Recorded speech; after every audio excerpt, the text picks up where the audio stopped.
ورحمة الله وبركاته. طلابنا حبايبنا الصف الأول الثانوي، وحشني كتير، يا رب تكونوا بألف صحة وعافية وسلام. النهاردة يا حبايبي الحلوين هنحل على يونت 9 فوكاب ليسون 1 و 2. نبدأ بسم الله، توكلنا على الله. يا رب اجعل لنا الصعب سهل وأنت رب العالمين. نبدأ بسم الله. أول سؤال، الاس بي سنة أولى دي معناها أسئلة كتاب المدرسة، أسئلة كتاب الوزارة. تمام يعني مهمة، يعني تتذكر. تمام.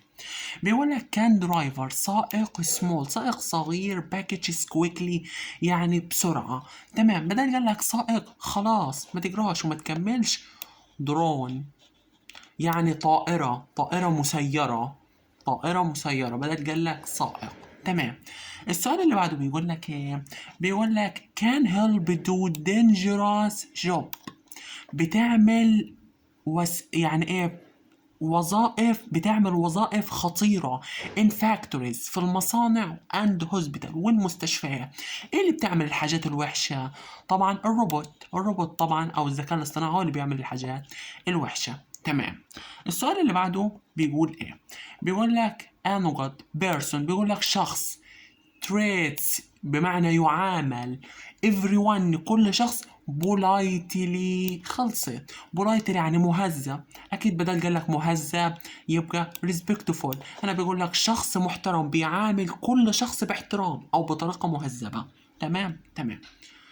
السؤال اللي جاي بيقول لك after get married، بعد الزواج she needs to، هي تحتاج ايه؟ to live in a new city. بعد الزواج هي محتاجة تتأقلم، تتكيف مع الحياة في المدينة الجديدة. طبعا هاخد adapt بمعنى يتأقلم.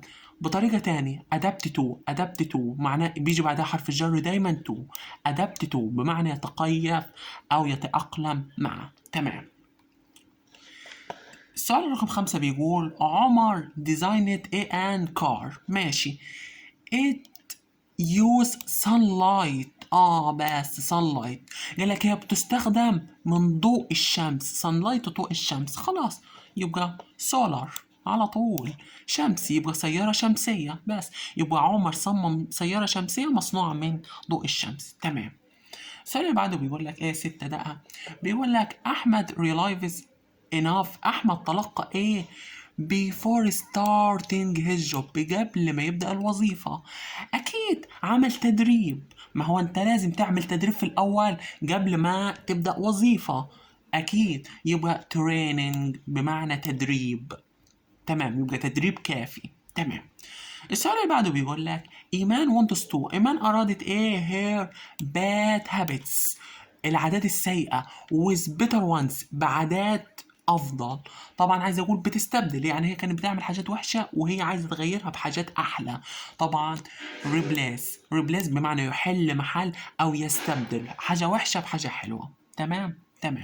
السؤال اللي بعده بيقول لك 8، بيقول لك I like stories that reflect every day not fiction. بيقول لك انا بحب القصص ايه، خلاص دي خلصتها لي. fiction يعني يعني خيالي. هنا بيقول لك on not fiction يعني مش خيالية، خلاص يبقى واقعية. يبقى reality يعني واقعي او حقيقي. بس تمام. السؤال اللي بعده بيقول لك ايه one should show respect to، يظهر الاحترام. show respect to، التعبير ده سنة أولى قلت لكم مهم جدا في الفيديوهات السابقة. تمام. السؤال اللي بعده بيقول some students prefer classrooms to real ones، بيقول لك بعض الطلاب بيفضلوا ايه؟ الحصص اللي بتكون حقيقية يعني. طبعا virtual معناها افتراضي، هم عايزين حصص يعني تكون افتراضية زي الحصص الحقيقية يعني. تمام. virtual افتراضي، وركز عليها الكلمة دي سنة أولى. تمام، مهمة. تمام. السؤال اللي بعده بيقول لك طنطا نيو جوبس، الوظيفة الجديدة will ايه her future، الوظيفة الجديدة هتعمل لي في مستقبلي. طبعا عايز اقول تؤمن مستقبلي. طبعا secure بمعنى يؤمن. يؤمن. وبرضه الفعل ده مهم يا سنة أولى اعرفوه بمعنى يؤمن. الوظيفة الجديدة تؤمن مستقبلها her future. secure her future يؤمن مستقبلها. تمام. السؤال اللي بعده بيقول لك ايه؟ we all want to achieve بيقول لك نحن نريد نحقق two goals هدفين in our lives في حياتنا. الله برشور سعادة الله and true و ايه happiness السعادة الحقيقية. قلت لك حاجة حلوة تاني هنا، انت بيقولك ايه؟ مش دي صفة حلوة؟ يبقى انت بعدها لازم صفة حلوة. هنا السعادة برشور سعادة وهابنس بمعنى السعادة. بيقولك نحن نحقق هدفين في الحياة، سعادة الله والسعادة الحقيقية happiness. تمام. تمام. السؤال اللي جاي بيقولك ايه؟ you must use energy to protect nature. خلاص نحمي الطبيعة. أكيد عايز جرين اللي هي لها علاقة بحماية الطبيعة. تمام. نستخدم الطاقة الخضراء أو النظيفة. تمام. we makes her successful عندما تنجح إيه؟ she compares to different challenges إنك تتأقلم مع التغيرات. adaptability يعني التكيف. وخد بالك معايا سنة أولى إني cope with بمعنى يتأقلم أو يتكيف. فأنت حطيت لك على الكلمة المفتاحية اللي تسهل عليك. فأنت هتشوف cope أو يعني بتتكيف مع التحديات الجديدة أو التغيرات الجديدة، فخلاص هي عندها إمكانية أو تكيف يعني. تمام. adaptability. تمام. ننتقل على الكلمات ال important vocabulary. أوكي. السؤال اللي بعده بيقول لك إيه؟ A good family is always الصديق الجيد بيكون ايه؟ when a friend لما نحتاجوه بيكون ايه؟ بيكون supportive. خلاص عندك صفة حلوة، أكيد صفة حلوة. داعم، مؤيد.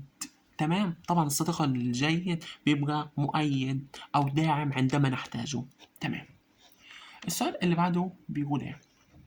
بيقول a person spiritual يعني الإنسان الروحي and mental والعقلي ايه improve بيقولك بيحسن with experience بيحسن تجاربه. اكيد growth نمو. ما هو الانسان اللي عنده نمو روحي وعقلي ده هيحسن من الاكسبيرينس بتاعته اللي هي التجارب. تمام. السؤال اللي بعده بيقول لك job gives you a feeling safety. وظيفة بتعطيك أمان. خلاص إيه الحاجة اللي بتديك أمان؟ أكيد عايز أقول وظيفة مستقرة.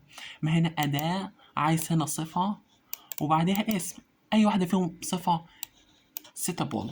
suitable بمعنى إيه؟ بمعنى مستقر وثابت. أنا عايز أقول إن الوظيفة الثابتة والمستقرة بتعطيني شعور بالأمن والراحة. تمام. تمام. السؤال اللي بعده عبد الله wants to يريد ايه for her future لمستقبله by learning useful skills عشان يعلم يعني يتعلم مهارات مفيدة. طبعا عايز يعد أو يجهز prepare. حاجة تاني prepare يجي بعدها for يا سنة أولى. حتى ما عرفتش تترجمها عندك حرف الجر for خد prepare على طول بس بكل سهولة وبساطة. تمام. السؤال اللي بعده بيقول علي always علي دايما ان succeeded in ينجح فيه وبيجي بعدها ing. وهحللك بطريقة تاني. عندك coming first حصل الأول أكيد نجح. مادام بيقولها coming first نجح خلاص وصل الأول يبقى أكيد نجح. وخد succeeded in ينجح فيه. تمام. وبيجي بعدها verb مضاف له ing. تمام. السؤال اللي بعده بيقول لك she wants a new job that is rewarding and fair مكافأة وعدل أو يعني عدل. تمام. تمام. أكيد عايز أقول عايز أقول decent. عايز أقول إيه الحاجة اللي فيها مكافأة وعدل؟ عايز أقول وظيفة راقية. decent يعني راقية محترمة. هي بتريد إيه؟ إن تروح وظيفة راقية فيها مكافآت وعدل وأجر. هنا fair ممكن تيجي معنى أجر سنة أولى ماشي أو عدل يعني هنا بس في الصيغة هنا بجاء معنى أجر. أوكي. السؤال اللي بعده بيقول لك إيه؟ families pay الأسر بتدفع فلوس كتيرة للطعام and وللمعيشة أكيد. عايز أقول طعام وملبس وللمنزل اللي هو clothing. تمام، تدفع طعام ملبس وللمنزل. تمام. السؤال اللي بعده بيقول لك green jobs، الوظائف الخضراء بتكون ايه؟ in high demand. ده تعبير سنة أولى معناه مطلوب بشدة. in high demand معناه مطلوب بشدة. تمام تمام، احفظوه ذاكروه سنة أولى التعبير ده. تمام. السؤال اللي بعده بيقول لك ايه؟ بيقول لك هاني wants to، هاني أراد ايه؟ أراد to help the community center، بس يساعد المجتمع. أكيد مين اللي هيساعد المجتمع؟ الفولنتير، المتطوع. بس هيساعد المجتمع يبقى فولنتير على طول. تمام. السؤال اللي بعده بيقول لك ايه؟ he gets، هو أراد ايه؟ fair buy. ده تعبير سنة أولى بمعنى اسمه fair buy بمعنى أجر كريم أو أجر عظيم يعني. تمام، هي بتحصل على أجر عظيم للعمل اللي قامت بيه يعني. تمام تمام، ده تعبير برضه سنة أولى احفظوه، اسمه fair buy. السؤال اللي بعده 25 بيقول حسام is very ايه؟ كان تشينج، تقدر تغير his plan easy، تقدر تغير خططه بسهولة. أكيد تقدر، أي حاجة تقدر تغيرها بسهولة يبقى flexible، مرن، لين. أنت حاجة تقدر تغيرها، تغير أفكاره بسهولة، خططه، دنيته، خلاص يبقى هو مرن سهل، يبقى flexible. السؤال اللي بعده بيقول لك إيه؟ بيقول لك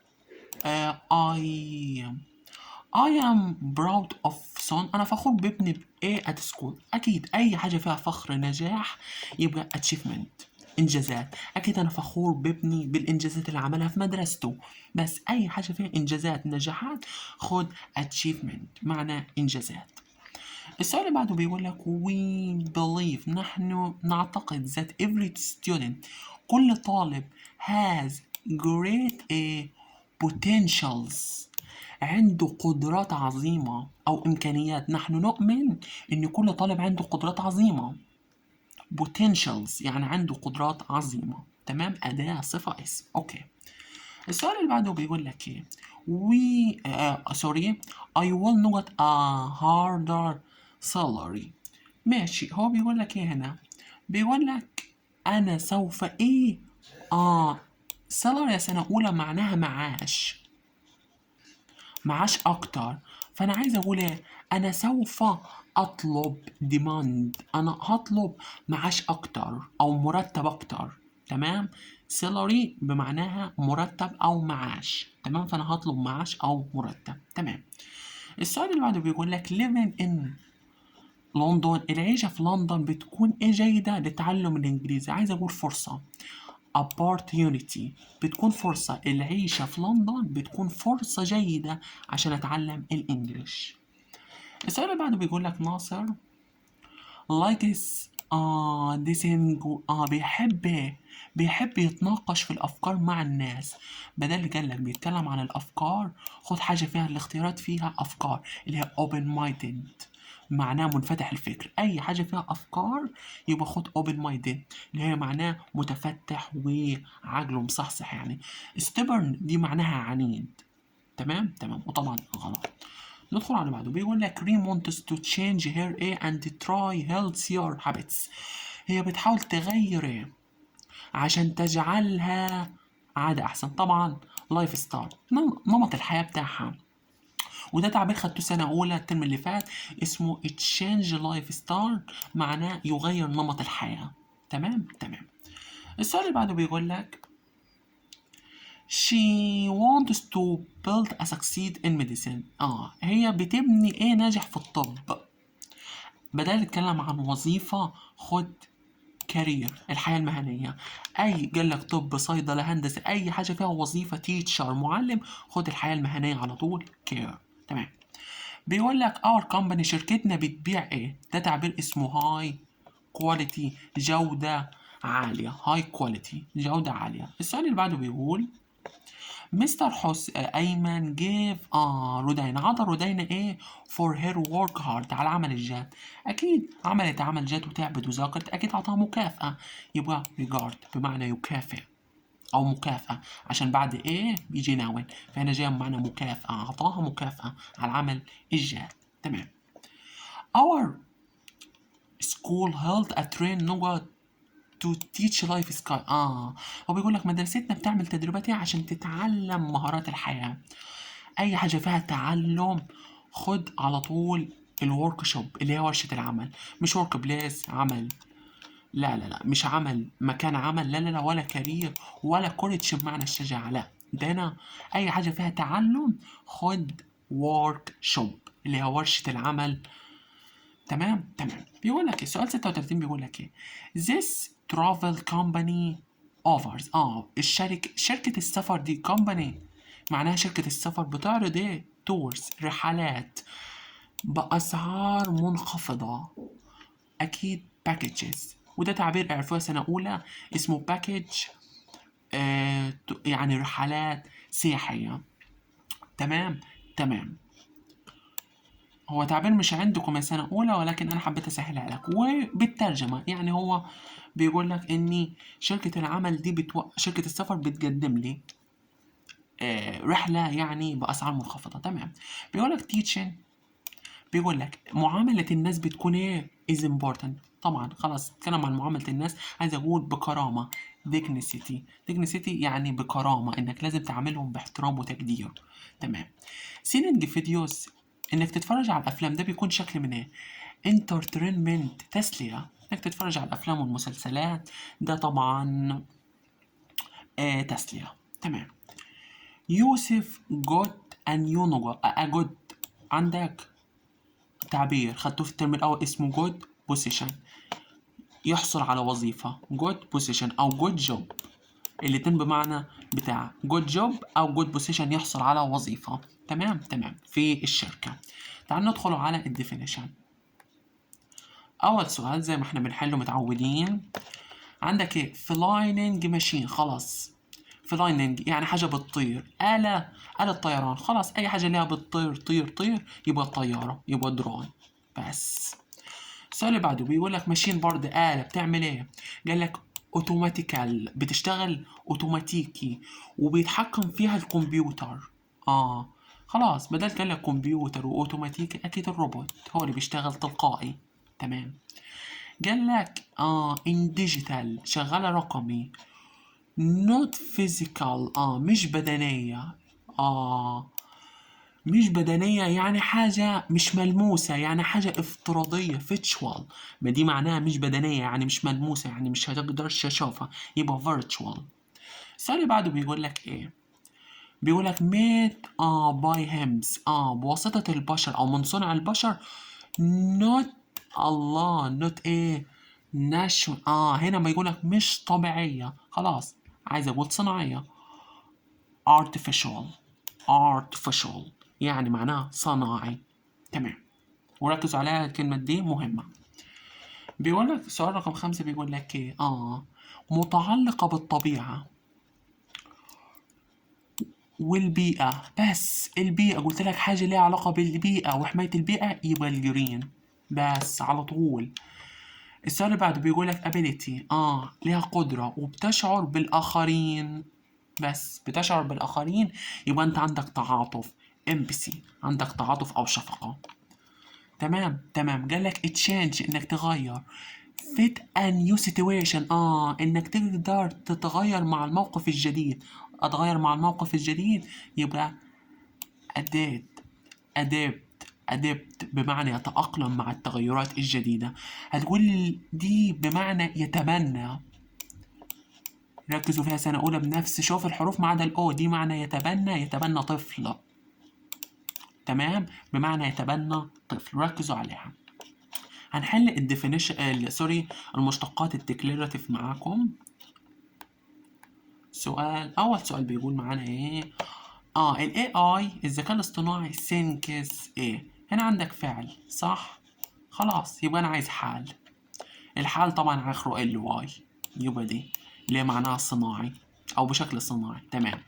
عندك هنا ايه، وعندك heart اسم، يبقى انا عايز ايه سنة اولى صفة. اي واحدة فيهم صفة محفظها لكم ومشرحها لكم، اللي اخرها ال. تمام جدع. بيقول لك الدكاترة جيدين بيكونوا ايه، هنا انت عندك الدكاترة مش ده فاعل صح، وبيشنس هنا معنى المرضى ده مفعول، يبقى انا عايز فعل صح.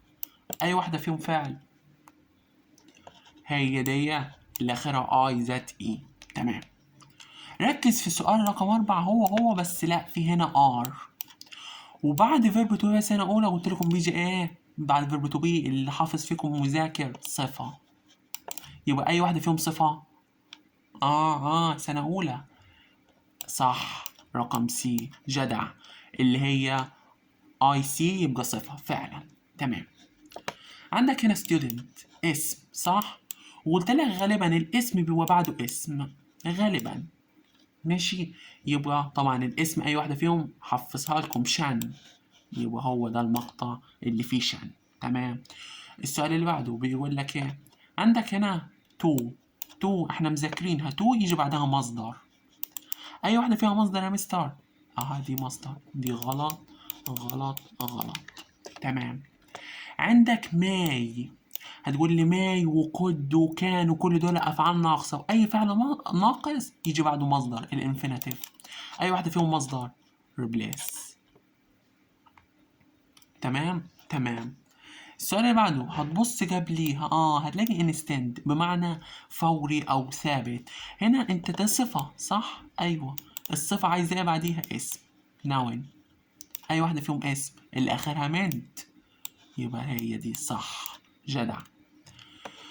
عندك very، قلت لك very و rarely دول حال، والحال عايز ايه بعده؟ صفة، أي واحدة فيهم صفة يبقى اللي آخرها IVE صح. تمام. آخر واحدة سينكس فاعل صح، زي أول واحدة دي فاعل، والفاعل يحب الحال، بيوصف حال دايما. تمام بكل سهولة ويسر من غير ما أجرى ولا أفنن، قواعد عطاها لك شرحها لك بطريقة مظبوطة بإذن الله. تعالوا ندخلوا على المتلازمات اللفظية، ودي مهمة جوه سنة أولى، يا ريت تتحفظ عشان هتفيدكم في السنوات القادمة. ركز لي على التعبير الأولاني والتعبير اللي هو بتاعتك أون جوي، بتاعتك أون. تمام دول المهمين. تمام.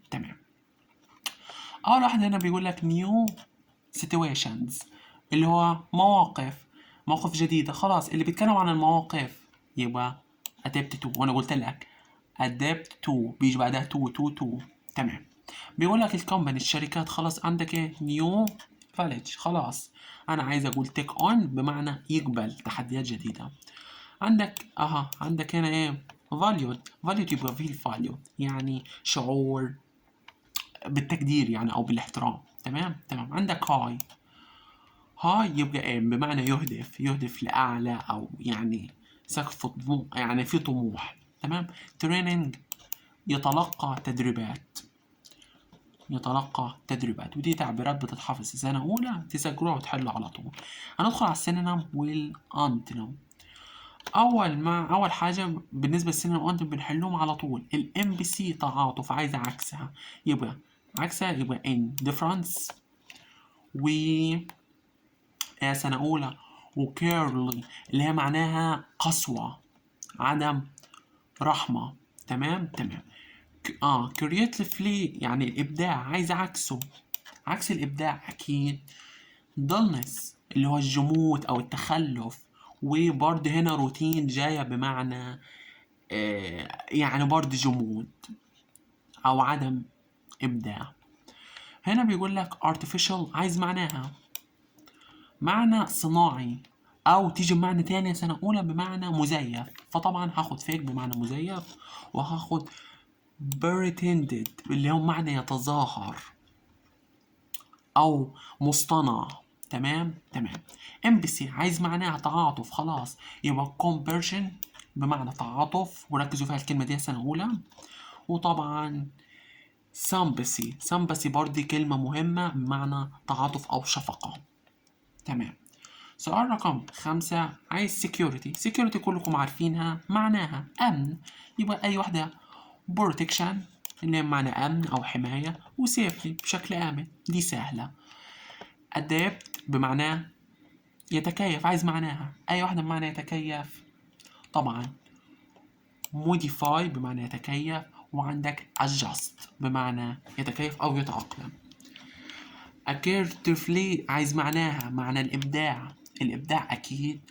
innovation الابتكار، وأكيد اللي هي الإبداع اللي هي imagination اللي هي معناها الخيال أو الابتكار برضه. imagination أوكي. عايز green معناها معنى green أكيد حاجة حلوة، هاخد eco friendly يعني صديق للبيئة، و sustainable اللي هي معناها مستدام. security معناها آمن، عايز الأنتونيم العكس، عكس طبعا danger خطير، و stress اللي هي معنى يهدد يعني حاجة وحشة برضه. تمام. السؤال اللي بعده بيقول لك ايه، عايز artificial عايز ايه السينونيم، معناها انا قلت لك صناعي، تمام، هل هيبقى طبيعي؟ غلط، يبقى من صنع البشر، man made من صنع البشر، واكيد عايز اخد واحدة زيها من صنع البشر، ودي نورمال طبيعي ودي غلط، يبقى synthetic. تمام يبقى synthetic اللي هو معناها صناعي. عايز virtual احنا يعني معناها افتراضي، عايز معناها اكيد مش بدني. تمام، يبقى هاخد سنة أولى ركزوا معايا، هاخد ديجيتال اونلاين، اي حاجة ليها علاقة بالاونلاين والديجيتال الرقمي. هنا adapt بمعناه يتكيف، عايز عكس يتكيف، طبعا resist اللي هو معنى غير قادر على التكيف يعني، و reject بنفس المعنى برضه. artificial معناها صناعي، عايزة عكسها أو مزيف، عكسها عكسها طبعا really حقيقي، و genius برضه معنى أصلي أو حقيقي. السؤال اللي بعده green عايز الأنتونيم العكس، عكس حاجة حلوة وحشة، يبقى harmful يعني ضار، و population اللي هي معناها تلوث أو ملوث. آخر واحدة في السينونيم والأنتونيم replace بمعنى يستبدل أو يحل محل، عايز الأنتونيم بتاعها العكس طبعا، بدل هستبدل حاجة لا عكسها هحافظ keep و retain، وركز لي على الريتين دي. تمام. تعال ندخل على الاكسبريشن، ركز لي على التعبير ده سنة أولى اللي هو معناه أجر عادل، و in high demand، دول من التعبيرات الذات أهمية. تمام، وقلت لك دي بيجي بعدها تو فتركز لي عليها، ماشي، وجيف ويقدم نصيحة برضه ركز لي عليها، وتيك اون برضه مهمة. تمام. اللي علمت لك عليهم هم دول أكثر أهمية. طبعا ده سؤال سينونيم وانتونيم، هو بيقول لك ايه ديزاين ماشي، هنا معناه ايه العمل الكريم او العمل الحلو يعني. تمام، عايز معناها اكيد مش خطير، اكيد مش معقد، اكيد عمل عادل وخير، بس زيها احنا واخدينها decent work العمل الخيري او الحلو. تمام. السؤال اللي بعده بيقول لك باي، معنى كلمة باي يعني أجر عظيم، أكيد هاخد equal and just اللي هي أجر متساوي أو عظيم. التعبير ده أنا لسه مسكرينه سنة أولى وقلت لكم عليه، بمعنى إيه مطلوب بشدة، فأنا هاخد many people want it يعني مطلوب بشدة بكثير من الناس. open minded يعني منفتح الفكر، أكيد منفتح الفكر يبقى بيتكلم عن الايدياز، وأنا قلت لك منفتح الفكر يبقى خد حاجة ليها علاقة بالايدياز. تمام. عندك هنا الواقع الافتراضي اكيد بيتكلم عن الديجيتال، وانا قلت لك اي حاجه فيها ديجيتال خد واقع افتراضي، يبقى هي دي. جرو احفظها على طول يا سنه اولى، جرو اب ينمو، جرو اب. work على طول بتيجي work with يعمل فيه. دبت قلت لك يجي بعدها to. high I يبقى in high demand مطلوب بشدة. آخر سؤال take on new college يعني اللي هو يتقبل التحديات. تمام كده أكون خلصت معاكم يا سنة أولى lesson 1 و 2 على الكلمات. يا رب لو عجبك الفيديو فما تبخلش علينا بالاشتراك في القناة وتفعيل زر الجرس عشان يوصلك كل فيديوهاتنا القادمة بإذن الله. أتمنى لك التوفيق وما تنساش الاشتراك فضلا وليس أمرا. أتمنى لك التوفيق، إن شاء الله يكون ترم سهل ونكون عند حسن ظنكم. أشوفك الفيديو الجاي على خير، بالتوفيق والسلام عليكم ورحمة الله وبركاته. سلام.